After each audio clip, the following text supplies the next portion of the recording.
Senhor em Gênesis 5. Gênesis 5, 21 a 24. Nós vamos falar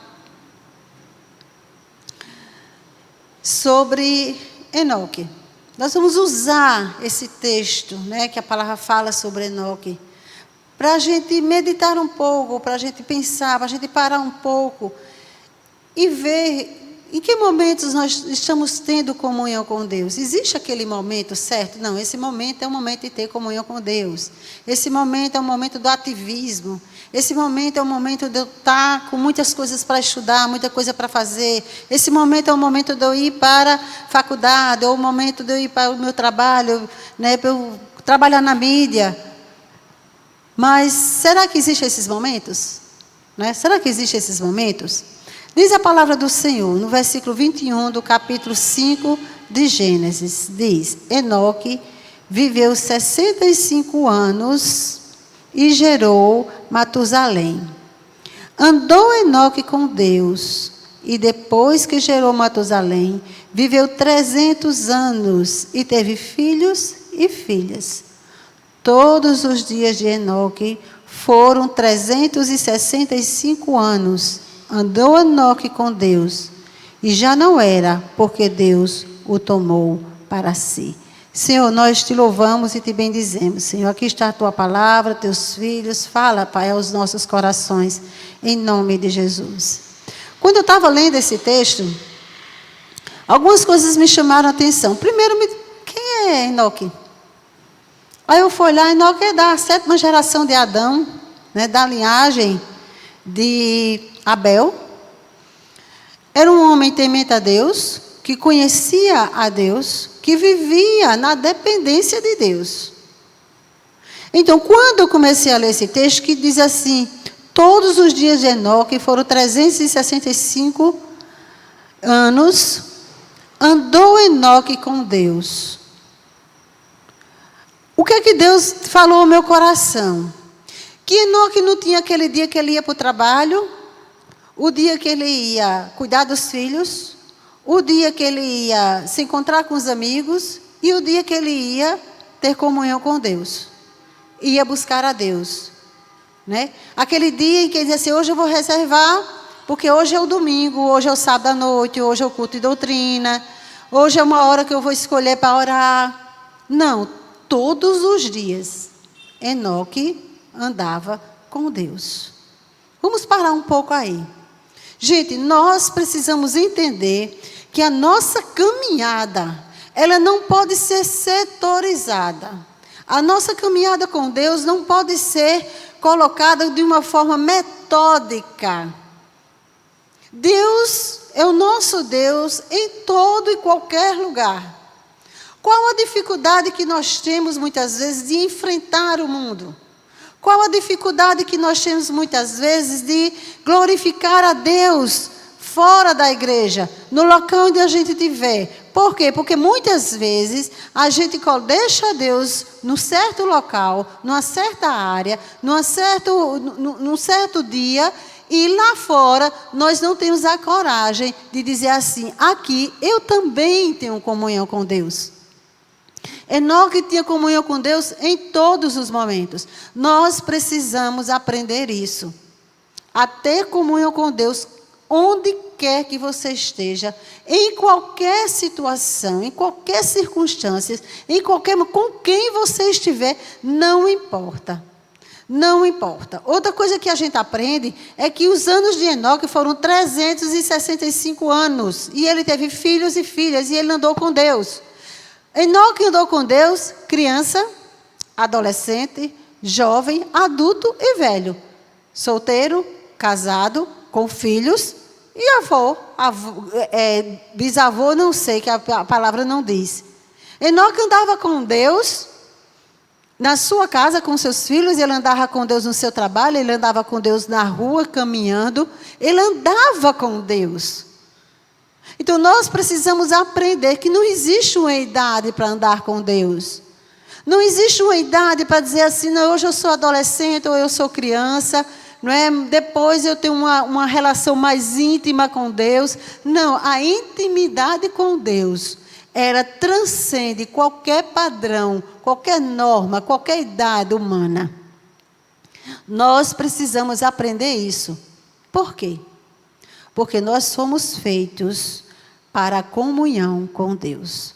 Em Gênesis, quando Deus foi criar o homem, em Gênesis 1, o que disse Deus? Deus disse o seguinte: disse o Senhor, criou Deus, pois, o homem à sua imagem, a imagem o criou, homem e mulher o criou. E Deus abençoou e disse: sede frutíferos, fecundos, né? E já se sabe, multiplicai, enchei a terra. Mas o mais importante é que a Trindade se reuniu e disse assim: vamos fazer o homem à nossa imagem, conforme a nossa semelhança. Ele não disse isso com os animais. Por quê? Deus não se relaciona com animais. Deus não se relaciona com as plantas. Tudo criatura das mãos de Deus. Certo? Mas a relacionamento com Deus é com o homem, é comigo e com você. Ele nos fez a nossa imagem conforme a nossa semelhança. Então, nós fomos feitos para caminhar com Deus. Deus se encontrava com Adão na viração do dia. Deus orientava, Deus se preocupava, Deus se importava com Adão. Então, nós fomos criados para a comunhão. Porque Deus era carente? Não existe carência em Deus. Pelo amor maior, pelo prazer de criar alguém, um ser que se assemelhasse a Ele, estivesse com Ele e caminhasse com Ele. Nós somos criados para isso. E Enoque entendia isso. Que foi criado para a comunhão, para a caminhada com Deus.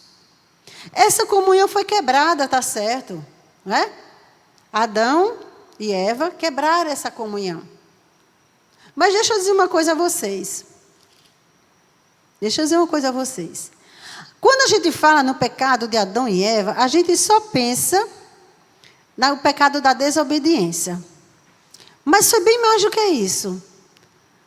Quando Adão e Eva desobedeceram a Deus, eles simplesmente passaram a dizer que Deus já não era mais o seu Senhor.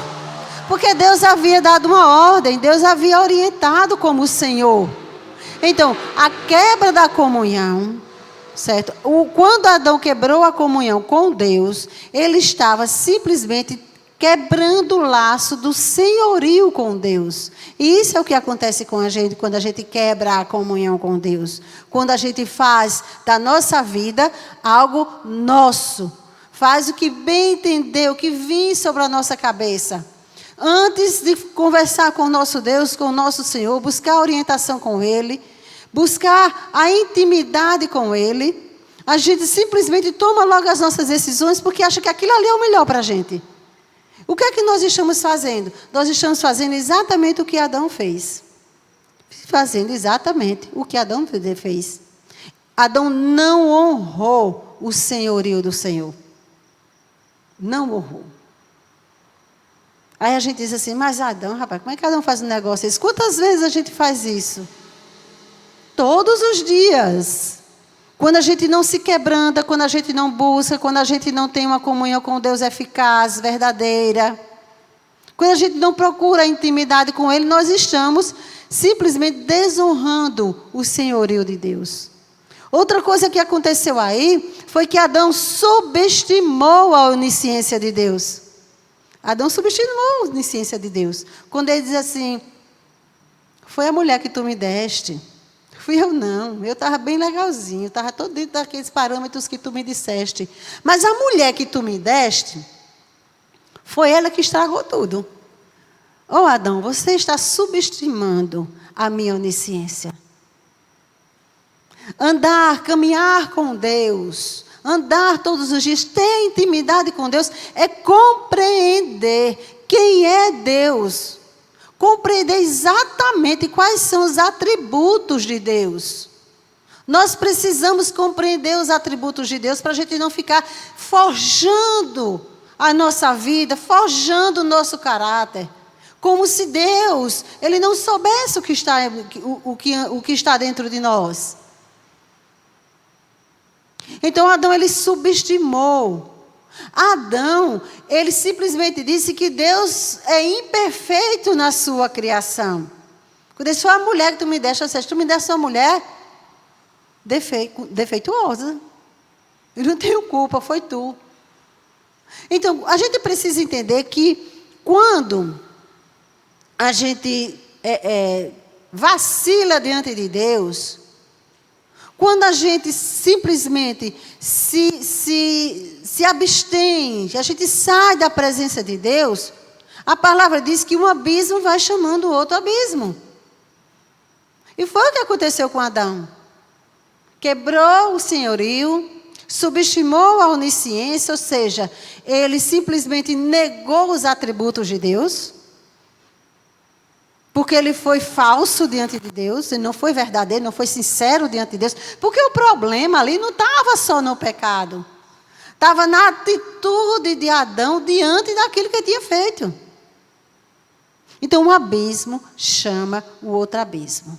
Então, quando os nossos pés vacilam, nós precisamos compreender que temos um lugar de intimidade com Deus, que é o trono da graça.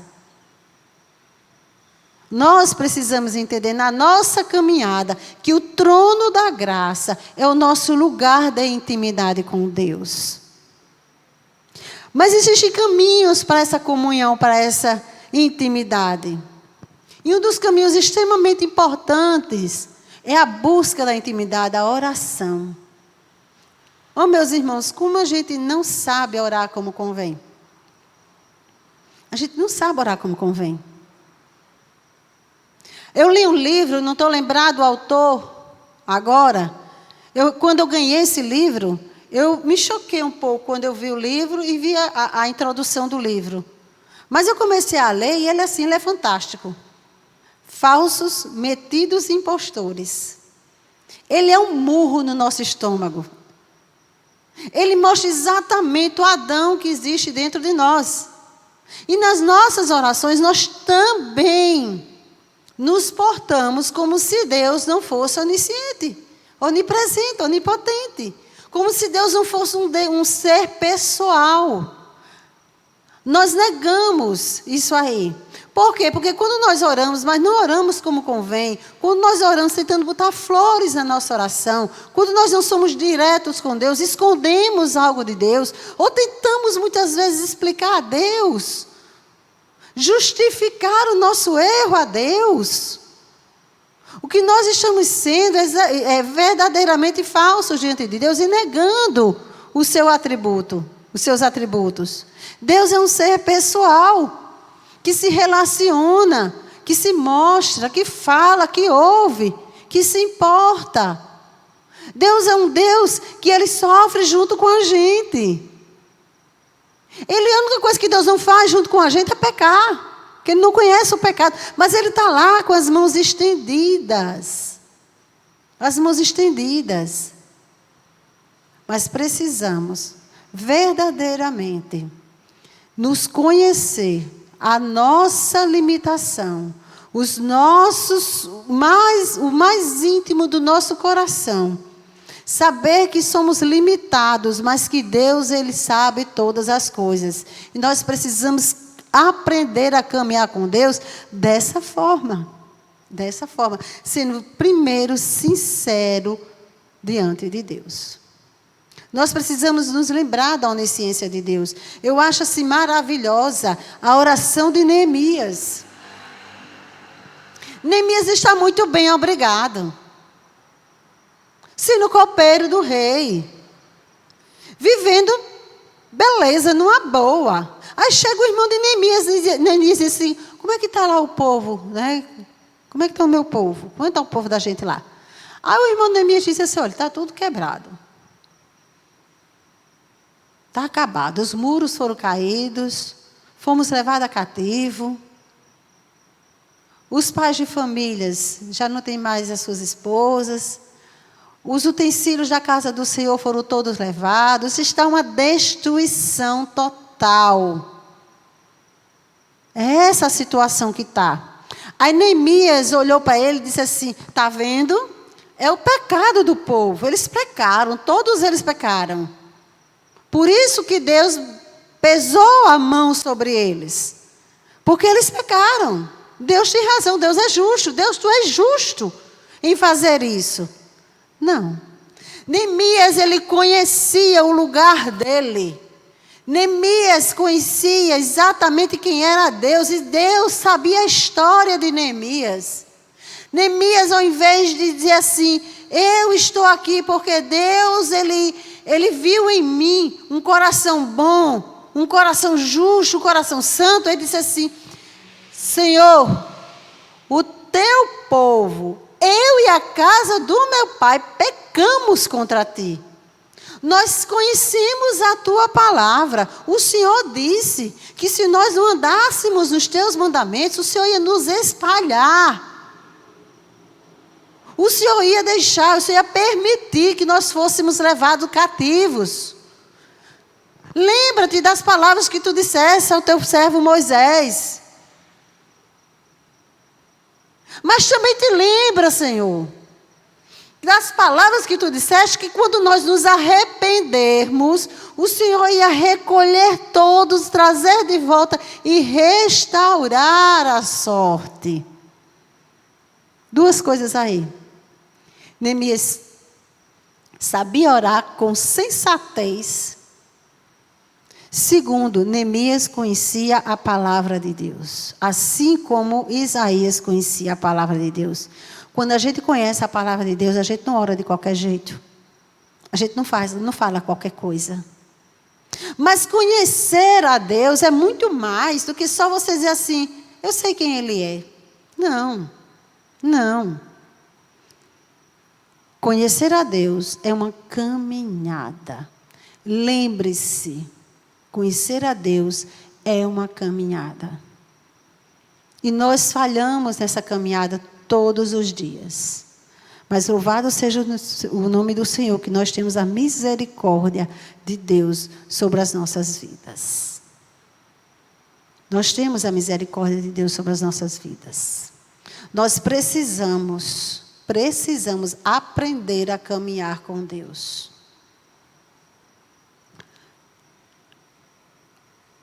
Daniel, quando Daniel se via numa situação delicada, Daniel na cova dos leões, é tudo muito bonito, muito romântico. Quando ele soube, o que é que a palavra diz no capítulo 6? Quando Daniel soube do decreto do rei, que aquele que não se curvasse diante da sua estátua iria ser levado para a cova dos leões, Daniel não saiu correndo de um lado para o outro. Daniel não ficou procurando uma forma de se livrar daquilo ali. Daniel não procurou e se justificar diante do rei. Daniel, diz a palavra do Senhor, que Daniel correu para o seu quarto, para a intimidade com Deus, coisa que ele fazia 3 vezes ao dia. E colocou aquela causa diante de Deus.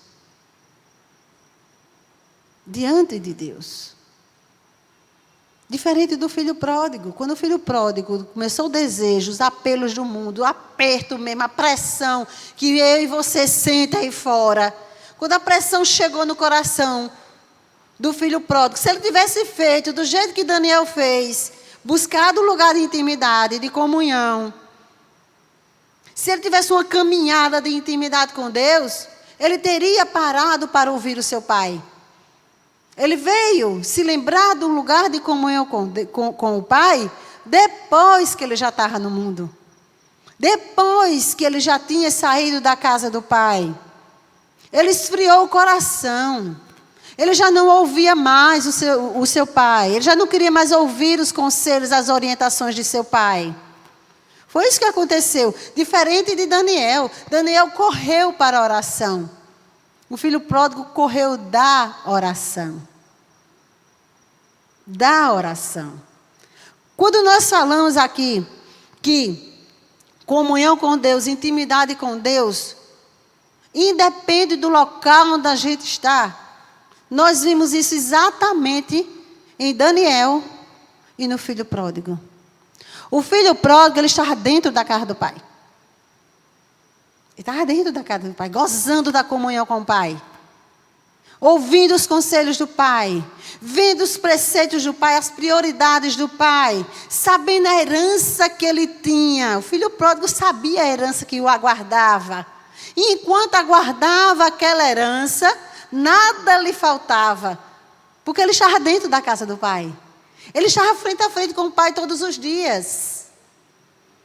Estava frente a frente com o pai. Mas sabe qual foi o problema todinho dele? Foi que ele estava na casa do pai, com os olhos no mundo. Ou seja, ele quebrou a comunhão com o pai. Para mim, eu estou vendo. A conversa do pai já não satisfazia o seu coração. Ele já não tinha contentamento em ouvir o pai. Ele já não cria mais naquela herança futura. Ele já não valorizava mais a herança do pai. Ele jogava fora os conselhos do pai. Eram quadrados, eram antiquados, já não cabe mais no mundo de hoje. Foi isso que aconteceu com o filho pródigo. Quando ele começou a ser questionado pelo mundo, a ser apertado, que o mundo aperta todo mundo, principalmente vocês jovens. Em faculdade, namoro, amizade, é uma pressão. Se ele tivesse voltado para a casa do pai, tivesse dito assim: pai, está acontecendo isso. Pai, me ajuda, pai, me orienta, pai, segura nas minhas mãos, traça os meus caminhos, bota os meus pés no teu caminho para que eu não vá nem para a direita nem para a esquerda. O meu coração está tendencioso, a minha fé está abalada, a minha confiança em ti está abalada. Isso não teria acontecido, mas ele estava com os olhos do mundo. Diferente de Daniel. Daniel estava em terra estranha. Daniel estava em terra estranha. Daniel, ele podia temer ir contra aqueles homens, ir contra o rei, porque era sentença de morte. Mas Daniel estava em terra estranha, com o coração no Pai. Comunhão com Deus, caminhar como Enoque caminhava. Daniel caminhou com Deus como Enoque caminhava. Todos os dias Enoque estava com Deus. Todos os dias, independente dele estar dentro da casa do Pai ou em terra estranha. É uma caminhada. Estar com Deus é dia após dia, dia após dia. É conhecê-lo. É conhecê-lo através de sua palavra, sua voz. É não perder o alvo. É se alegrar em ouvir a Deus, não só em falar com Deus, mas em ouvir a Deus.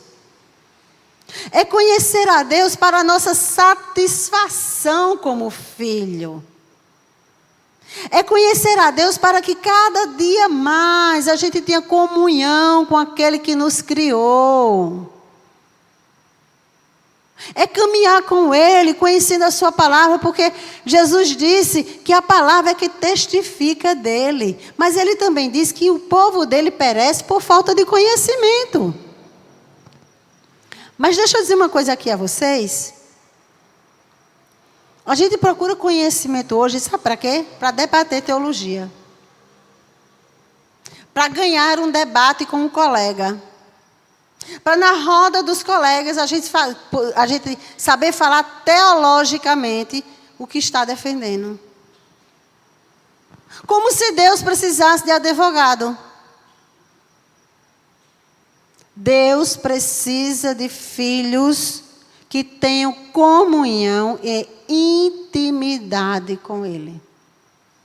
Isso se aprende, não é no livro de teologia. Não estou dizendo que ninguém aprende a teologia. Deve aprender, eu estimulo. Porque quanto mais você aprende teologia, mais você se quebranta diante de Deus. Mais você sabe quem você é e quem é o seu Deus. Mas o livro de teologia não vai trazer para você a intimidade que você precisa. O que vai trazer a intimidade que você precisa é a sua relação com o Pai, com o Verbo que se fez carne. A palavra do Senhor e o Verbo se fez carne e habitou entre nós, cheio de graça e de verdade. E vimos a sua glória como a glória do unigênito do Pai. A própria palavra que se fez carne. Ela sim é que tem que encher os nossos corações e nos levar ao lugar de intimidade. Não é o meu conhecimento teológico, científico. Não é o número de livros que eu leio. Mas a minha vida de intimidade com Deus. A minha vida de intimidade com Deus. É a minha vida de busca de Deus na sua palavra, para que eu me alegre nele, sabendo exatamente quem ele é. Porque não havia necessidade de Jesus se fazer carne. Ele se fez carne. Porque nós quebramos a comunhão. E ele veio mostrar o caminho de volta. E nós precisamos valorizar essa palavra. Porque foi pago um alto preço por ela. Ah, foi pago um alto preço, foi pago um alto preço. Que alto preço foi esse? Que alto preço foi esse? Foi pago um alto preço para que eu e você não precisássemos estar dependendo de sacerdotes, entrar no Santo dos Santos, imolar um cordeiro, Deus aceitar aquele cordeiro como propiciação pelos nossos pecados. Foi o cordeiro de Deus, santo, a sua própria palavra, que tira o pecado do mundo, que foi imolado na cruz, que consumou toda a história da salvação. Foi ele que quando morreu naquela cruz, o véu do templo se rasgou e eu e você podemos orar diretamente a Deus, entrar no lugar de intimidade dele. Não é mais um sacerdote, sou eu e você. Isso sim é um alto preço. A própria palavra abriu, descortinou, rasgou o véu, para que eu e você pudéssemos entrar no lugar de intimidade com ele. Valorize os seus momentos de intimidade com Deus. Valorize a palavra. Valorize o seu momento de oração. Não desperdice, não subestime o seu momento de oração e de comunhão com o Pai. Porque foi pago um alto preço. A palavra não se dobra diante do mundo. A palavra não se dobra diante de conceitos, diante de filosofias, de genealogias, de pensamentos vãos. A palavra não se dobra. Em 1 Pedro ele diz que passarão os céus e terra, mas a palavra do Senhor não passará. Valorize, porque ela é o Verbo que se fez carne e é capaz de levar você a ter comunhão com Deus, na caminhada. Mas como é que eu vou ter comunhão com alguém que eu não conheço, que eu não sei quem é, o que está fazendo, o que quer? Você tentar ter comunhão com uma pessoa que você não sabe quem ela é, o que ela pensa, o que ela faz? Quais são os limites dela? Até onde ela aceita? Quais são as conversas que ela tem? O que é que ela tem para trazer para você? É coisa de tolo. E nós não somos tolos. Nós somos filhos amados. Nós somos filhos amados. A palavra estreita a nossa relação. Jesus diz em João 17... Eu lhes dei a minha palavra, e eles creram. Eu lhes dei a minha palavra, e eles creram. Eu lhes dei a minha palavra, e eles, no coração deles, se alegraram em saber que pode restaurar a comunhão contigo, Pai. Porque eu lhes dei a palavra, eles compreenderam. Eles compreenderam que não são do mundo, como também eu não sou. Ela estreita a comunhão. A palavra estreita a comunhão. Em João 17:17 ele diz: santifica-os na tua palavra. A tua palavra é a verdade. Sem santidade a gente não se aproxima de Deus, não. Porque em Isaías ele diz que os vossos pecados trazem distância entre mim e ti. Então, caminhar com Deus, como Enoque caminhou, todos os dias Enoque estava com Deus. Enoque caminhava com Deus. Então, Enoque ele tinha esse exercício diário de se aproximar.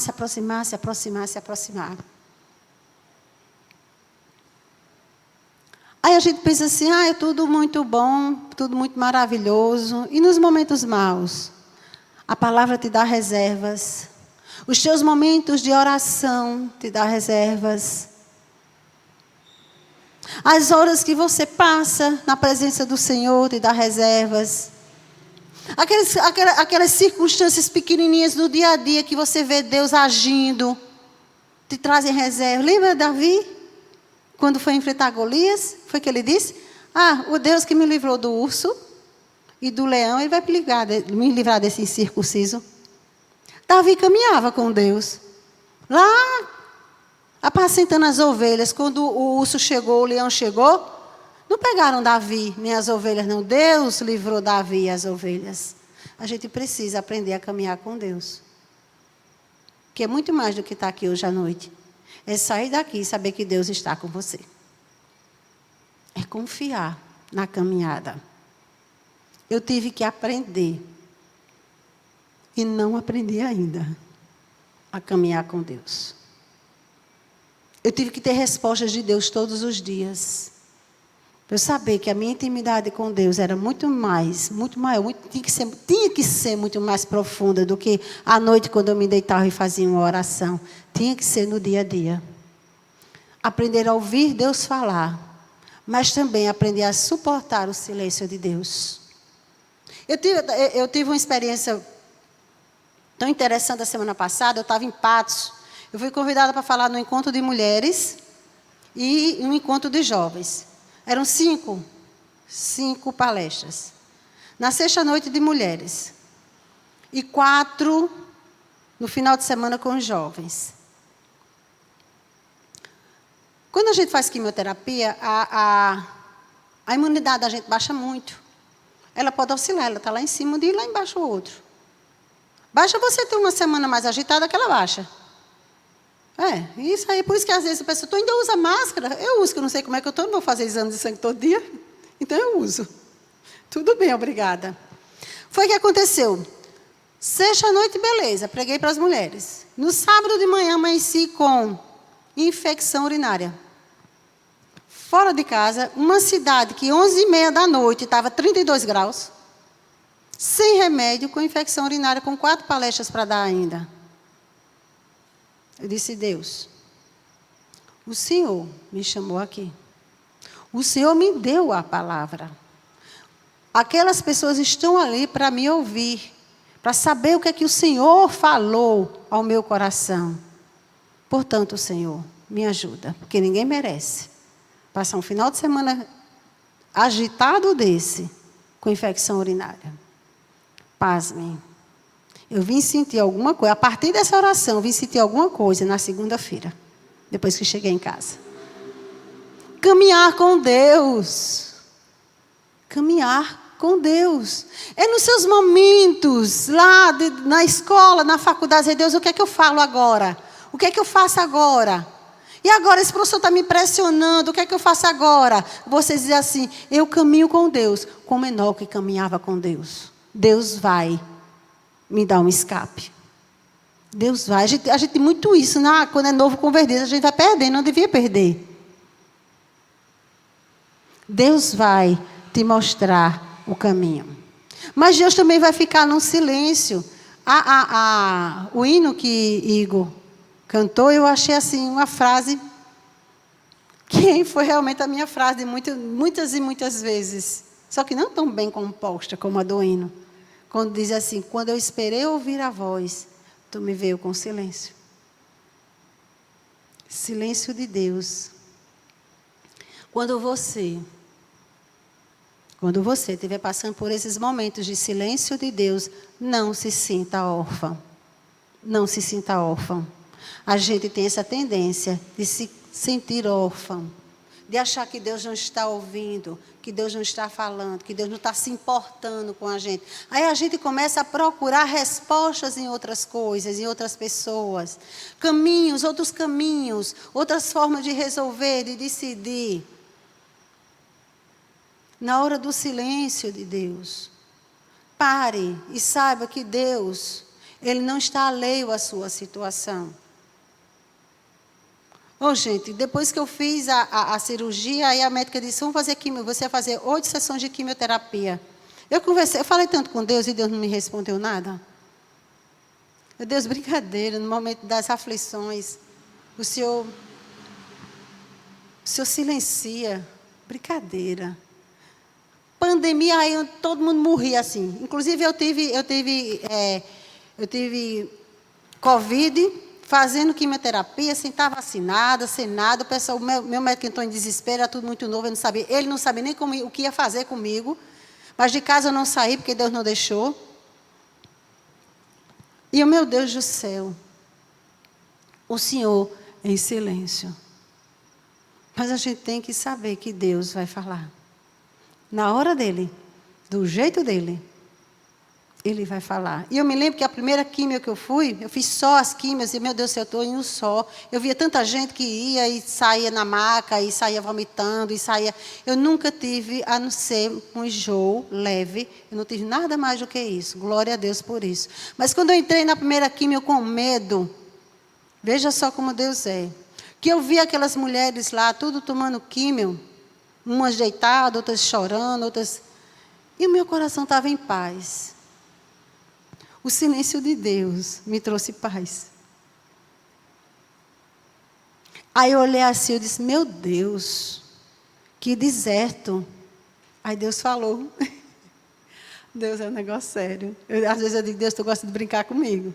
Aí Deus falou. Quando eu olhei para aquelas mulheres, eu disse: meu Deus, que deserto. Deus disse: a diferença é que você está também no deserto com elas. Vocês estão atravessando o deserto, mas a diferença é que você tem um cântaro. E esse cântaro está cheio da água da vida. E você vai dar de beber. Entenderam o mistério? Por que Deus só falou nessa hora? Porque eu precisava entender que onde eu estou, eu preciso ter comunhão com o dele. Confiar, acreditar mesmo no silêncio de que Ele está ali e tem um propósito naquilo ali. E não me faltou oportunidade de falar do seu nome naquele local. De pegar o meu cântaro, esse cântaro que me trazia paz, que era o próprio Jesus Cristo, a água da vida, que jorrou do trono de Deus. Ele entrava no meu coração. Ele me dava a oração certa, na hora certa. Eu tive que aprender, gente, a caminhar com Deus, só, na solidão. Deus tirou todas as pessoas ao meu redor e me deixou só. Eu precisava ficar só, Márcio, para aprender a caminhar com Deus. Eu precisava. A única pessoa que me ouvia era o meu pastor. Deus tirou. Era a única pessoa que me ouvia. Ainda era ele. Deus tirou. Eu aprendi a caminhar com Deus só, na solidão. É como se Deus dissesse assim: aqui, agora sou eu e você. Aí eu vou romper o meu silêncio. E vou te conduzir em passos verdejantes. E a minha paz, que excede todo o entendimento, guardará a tua mente e o teu coração. Porque é isso que Ele faz. Na caminhada da comunhão com Deus, A gente não precisa ficar desesperado, porque nós temos esperança. A gente aprende a caminhar com Deus na caminhada. Na caminhada. Veja só. Quando Deus fizer silêncio, confie que Ele está com você. Ele é onipresente. Não faça como Adão fez, que feriu os atributos de Deus. Onipresença e onisciência. Ele feriu. Não fira. No silêncio de Deus, não fira os atributos dele. Jó não perdeu o alvo. Tudo que Jó passou, você lê o livro de Jó, estuda o livro de Jó, e Jó não murmurou. Por quê? Porque Jó sabia caminhar com Deus na aflição. O capítulo 19, vocês chegarem em casa, vocês leiam. Ele sabia que Deus estava com ele, o Redentor dele estava com ele. Jó diz no versículo 23... Quem dera fosse agora escritas as minhas palavras. Quem me dera fossem gravadas em livro, que com pena de ferro e com chumbo, para sempre fossem esculpidas na rocha, porque eu sei que o meu Redentor vive e por fim se levantará sobre a terra. Jó não murmurou. Jó não procurou um outro caminho. Jó não buscou ninguém. Em seu sofrimento, quando Jó estava sem ninguém, que o capítulo 19 de Jó diz que até os cachorros se desviavam de Jó. Ele diz, eu sei que o meu Redentor vive. Jó tinha sentimento de pertencimento. Ele sabia a quem ele pertencia. E isso é importante. Enoque sabia a quem pertencia. Jó sabia a quem pertencia. Ele não perdeu o alvo. No silêncio de Deus, ele não perdeu o alvo.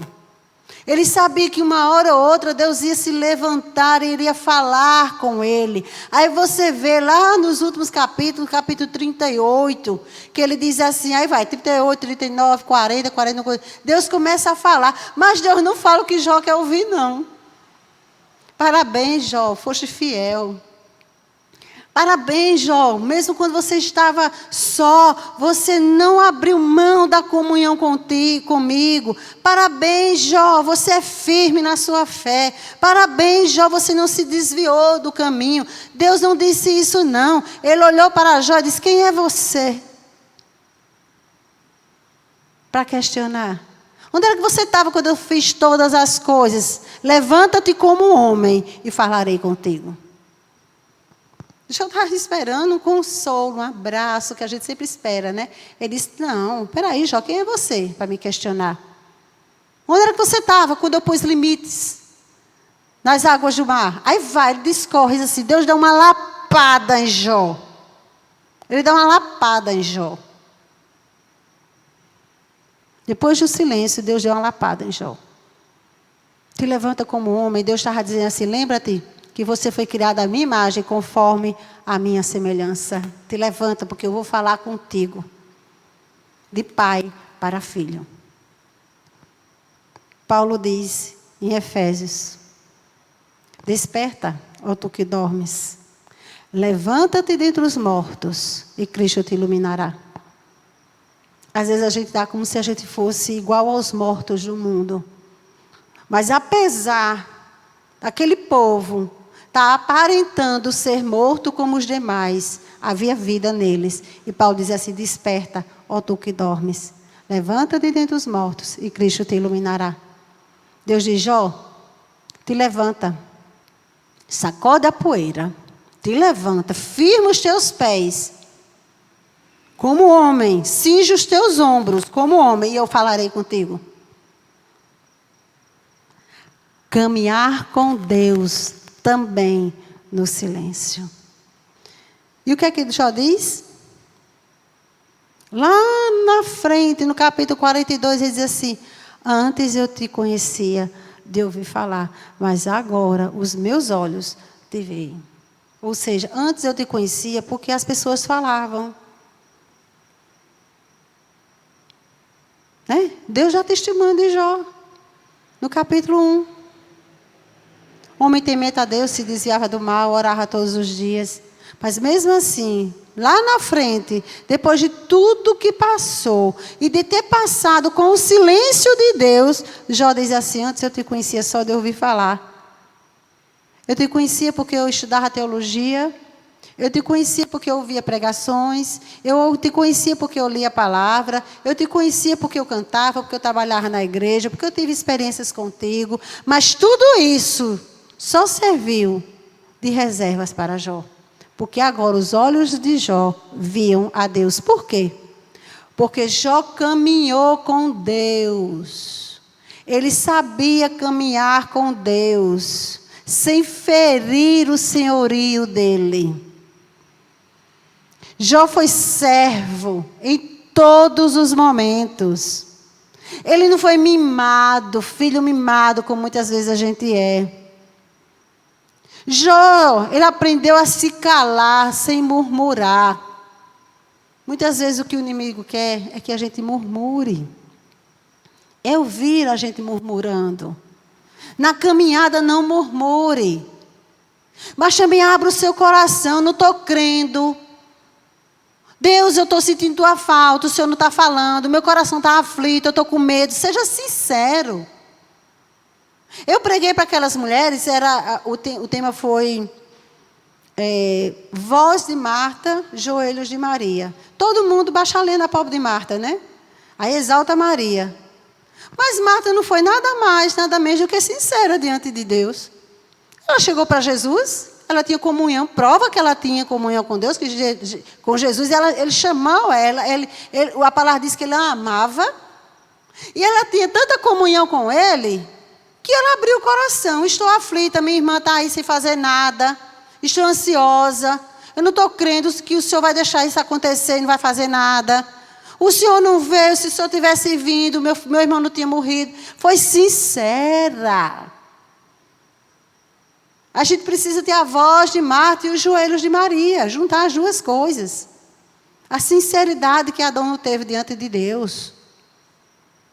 Isso a gente aprende na caminhada com Ele. Até que a gente vá para a glória. É desse jeito. Não é diferente, não. É desse jeito. Caminhar com Deus se aprende na caminhada. Comunhão com Deus se tem no dia a dia. Aí sim a gente aprende a adorar, um coração totalmente satisfeito em Deus. A oferecer a Ele uma oferta de um coração quebrantado e contrito diante dEle. Aí sim a gente aprende o que é adorar a Deus. O que é estar satisfeito com Ele. O que é fazer como Enoque. Enoque, ele ofereceu a vida dele a Deus. Enoque ofereceu a vida dele a Deus. Em Hebreus 11, está bem relatado isso. Que Enoque ofereceu a vida dele a Deus. Ofereça a sua vida a Deus. Não tenha medo de ter comunhão. Tenha a sua intimidade com o seu Senhor. E a sua intimidade é ser verdadeiro diante dEle. Que você quando está conversando com Ele, não está conversando comigo não, que só sei o que você diz, não. Vamos aprender a ter intimidade com Deus no meio da caminhada. Intimidade com Deus na caminhada. Eu vou dizer a você, a gente é tão carne, que eu deveria ter aprendido muito mais e não aprendi. Não aprendi. Eu deveria ter aprendido muito mais e não aprendi. Tive experiências assim, maravilhosas com Deus, e meu coração ainda vacila. Meu coração ainda vacila. Às vezes eu tenho vergonha. Eu me lembro que quando eu tive a Covid, eu passei 15 dias trancada no quarto. Eu tinha feito a segunda quimioterapia. 3 dias depois da segunda quimioterapia, eu fui diagnosticada com Covid. E eu disse, meu Deus, e agora? E os médicos disseram assim, olha, fique em casa e a gente vai monitorando você.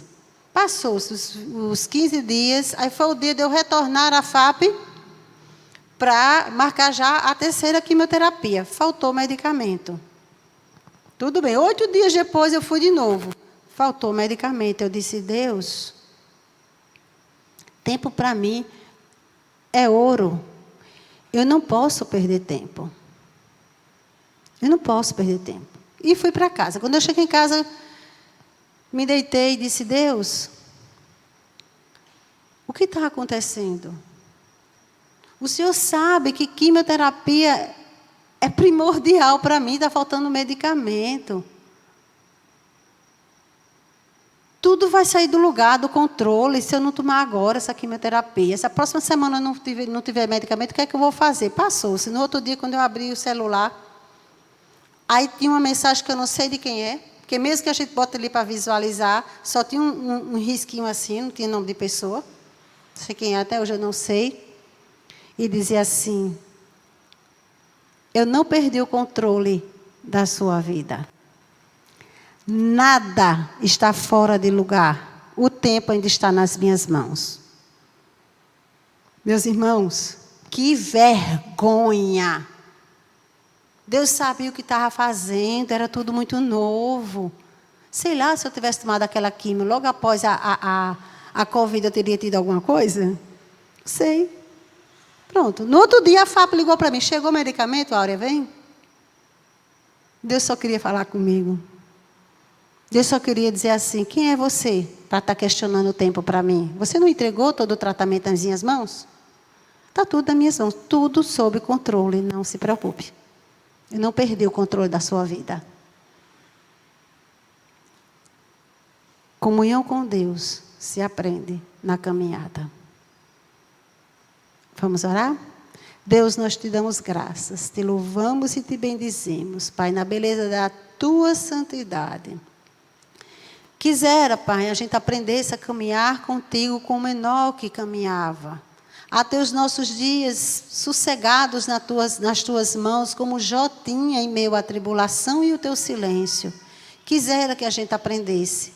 Tenha misericórdia de nossas vidas, Senhor. Nos ensina a estar contigo a cada instante, a confiar em Ti, a não ferir a Tua onisciência, a não ferir, Pai, o Teu amor por nós. Tenha misericórdia de nós que somos miseráveis, que mesmo o Senhor, Pai, trabalhando por nós, mostrando todos os dias o quanto o Senhor tem nos amparado, Pai.